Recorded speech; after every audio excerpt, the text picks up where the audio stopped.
Ryan, marami pa rin ba dyan sa Barangka Public Cemetery yung mga naghahanap ng mga nawawalang labi ng kanilang mga kaanak dyan? Aga sunod-sunod na dumadating simula pa kaninang umaga yung ating mga kababayan na naghahanap ng kanilang mga nawawalang labi dito sa Barangka Cemetery.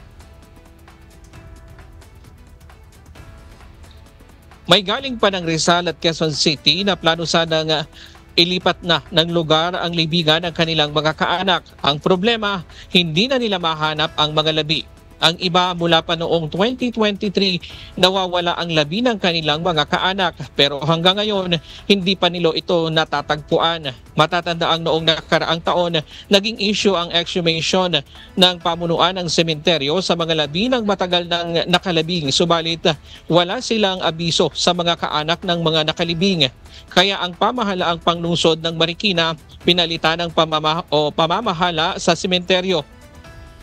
Subalit ang problema, walang dokumento na iniwan ang dating namamahala dito. Pansamantalang inilagay sa isang bodega ang mga labi ng mga hinukay ng dating administrador ng sementeryo.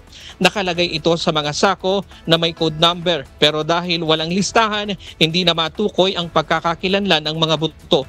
Sinubukan din nating humingi ng update sa pamahalaang panglungsod ng Marikina pero hanggang ngayon ay hinihintay pa natin yung kanilang sagot ukol dito. Diyan muna ang latest mula dito sa Marikina City. Balik sa iyo, Aga. Maraming salamat, Ryan Lacanlale.